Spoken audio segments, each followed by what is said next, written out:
they want to face the Cavs or the Pistons in the next round. As a real competitor, I want to face anybody in the Eastern Conference Finals. But if you want to face a team, you probably want to face Detroit. I don't think Detroit has as many options as Cleveland. We've seen Tobias Harris take a step back. We've seen Jalen Duren not play as well down the stretch. Cade Cunningham is special, but if you could take out the head of the monster, you have a higher probability of beating Detroit rather than beating the Cavs. I actually agree with you. That would also, by definition, make it a 7-game series at this point, which also would be beneficial. Speaking of the Knicks, Rick Pitino used to coach them once upon a very long time ago, and now he's coaching in New York again, of course, at St. John's. And he gave an interview in the New York Post in which he said this about the Knicks potentially not having home court advantage in the NBA Finals. He said, the only negative is the home court. Outside of that, I think the Knicks have the best team. Now, OKC obviously is great. They're the defending champions. But the Knicks are deep, talented, and the way they're playing offensively, I don't mean three-point shooting. I'm talking about the ball movement, player movement. It's so much better than what I watched in January. Let me bring the group out here. Monica McNutt does the Knick games on the radio. She knows them as well as everyone. And I want to start with you, Winman. Rick Pitino says, right now, the Knicks have the best team. Are you buying it? Well, Rick Pitino knows a lot about basketball, and I agree with him that since January, the Knicks look completely differently. But let's just everybody calm down with comparing them to Oklahoma City. It's just calm down. The Knicks would love to get the opportunity to do so. Oklahoma City is 8-0 in the playoffs so far, but I understand why Knicks fans are so excited. I just looked back this morning.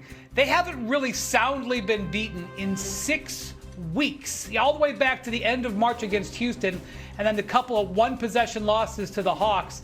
So I understand why there's some optimism, but let's everybody slow your roll, worry about the conference finals before predicting they're the best team. What do you think, Monica, when you hear Pitino say that, and you're watching every minute of every game, how much they've transformed what they're doing, so much better than what it was in January? What do you think of what Pitino's saying? It's the whole quote, Greeny. I think you got to look at the context, because he watched this team in January, as did I, when they hit a nasty slump. Like, it was awful. So I think people are really enamored with the transformation that has happened over this stretch. I agree with Wendy in terms of slowing down just a bit, but if they are healthy, that means OG Anunoby is healthy, and they've got to get through the next series before we can talk finals for sure. I do think that they have emerged as one of the deeper teams in the league. I think OKC has them beat a little bit in that category, but this is why you went to Mike Brown, a guy who's willing to go to his bench, who has helped put in a system that really has benefited everybody. I mean, yesterday we talked about Jalen Brunson being on ball so much, and he doesn't have to do that as much. The three-point shooting was really something that dictated what happened in the game, quite frankly, on both sides of the floor previously. Now, they're not relying on that three as much due to this new system. Listen, if you're wondering why people are so excited, the Knicks have won 7 straight games in these playoffs, and only one of them was even remotely competitive. They have obliterated 6 of their opponent in 6 of those 7 games. The one game that was close was Game 2 of the Philadelphia series, the one game that Embiid didn't play, whether that's coincidental or not. But they have been blowing people out. That's why, and look, you live here, I live here. You hear the way people are talking. I've never heard Knicks fans, really candidly, since the early 90s, as fired up and as confident in what their team looks like as they are right now. Greeny, the same seats you sat in courtside were the same seats I sat in when they played against Detroit on February 19th. That's a flex. And literally, we were right next to the visiting bench. We were right next to the visiting bench. And when I tell you, JB Bickerstaff, they wanted to beat the Knicks down. And watching the Knicks play, their offense seemed old and it seemed tired. This offense is, I think, the best offense in the NBA. The numbers prove it. Now, I'm not saying they're a better team overall than OKC. But like I said earlier, guys, all you need is a fighter's chance. And I think their offense right now gives them that puncher's chance if they get there against an OKC team that's prone to win a championship. We'll see. Go ahead, Monica. Give me a quick final thought. I want to get to one other thing. Yeah. Just really quickly, as we move forward, I think how teams can match up with Karl-Anthony Towns is going to be huge, because he has been that facilitator, that hub, whether it's Jared Allen, Evan Mobley, Jalen Duren, or even potentially Isaiah Hartenstein or Victor Wembanyama. That's something to watch. Yeah, there's a lot to watch with them, but there's a lot of business to get figured out first. I want to get into this quickly. Game 5 between the Cavaliers. Here in New York, we're talking about the Knicks, and I'm just wondering, with Mike Brown, he's been around basketball for so long. I'm sure you guys have crossed paths here and there. What are your thoughts on the job that he's done so far with the Knicks? I think he's done a great job. I mean, it's been a process to build the team the way they want to play up to the playoffs. And I thought early in the season, the Knicks had a wonderful opportunity to win the Eastern Conference, especially given with the Jason Tatum injury with the Boston Celtics and Tyrese Halliburton being out for the season with the Indiana Pacers. And I think the Knicks have steadily built to be the best team in the East. And that's what they're certainly looking like right now, especially the way, Mike's using Karl Anthony Towns. Like, their offense has been spectacular toward the end of the season and in the playoffs. And they've got so many multi-positional defenders.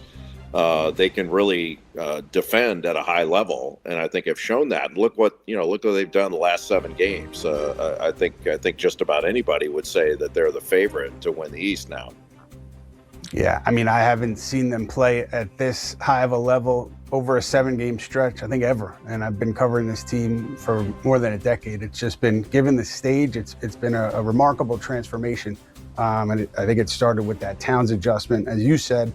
But I want to ask you, Jay, because we have some Nova guys here, right? And Jalen Brunson, obviously, really successful run at Villanova. And when you were watching him then, and then you're looking at him now, are you surprised that he's doing what he's able to do at the NBA level? Well, I'm not surprised anymore because we've seen it over and over again in the NBA. But when he was coming out of Villanova, if you had told me he's going to be an all-NBA player, that would have surprised me. I think Jay Wright, his coach at Villanova, would have said the same thing, or probably has said the same thing. When he was in high school, the one thing you thought about him was he was an unbelievable leader and winner. I mean, his senior year of high school had 56 points in a championship game in high school, and then went on to win a couple national championships at Villanova. And when he was playing alongside Luka Doncic, you thought, my God, this guy's so much better than I thought he would be. And then he's even ratcheted it up from there. He's one of the best players in the NBA. And the way he plays off 2 feet and those back downs that he uses his body so well. And even as what you call an undersized guard in a league full of big, long arm guards, he's performed at a level that I'm not sure outside of him who would have predicted it would be at this high. It's really been remarkable to watch him develop into a superstar, and that's exactly what he is. He's a superstar.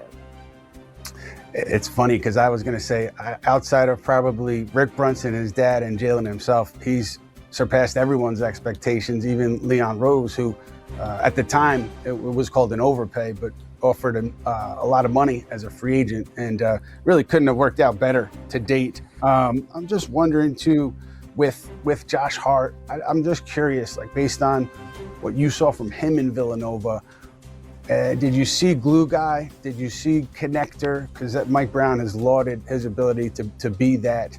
He called him almost as good as Andre Iguodala, that level of a connector. Did you see that from him when you watched him at Villanova?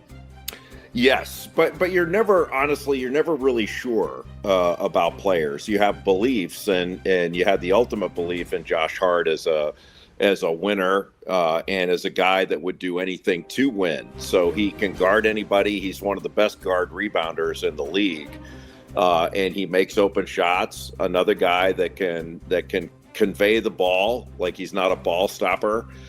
Really good cutter. So he's just a guy you can plug and play, and he'll do anything it takes to win.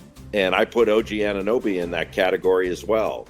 Mikal Bridges can space the floor for you, knock down a three, drive a closeout.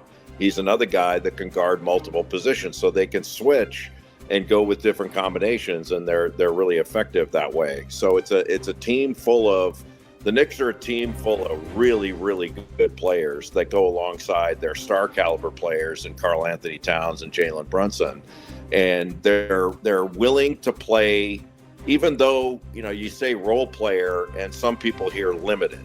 And that's not what you mean. Right. They play the role their team is asking them to play in order for them to win at the highest level. And when you have players that are willing to do that and be stars in those roles, that's when you have a great team. And I think the Knicks are quickly approaching the great team category. Well,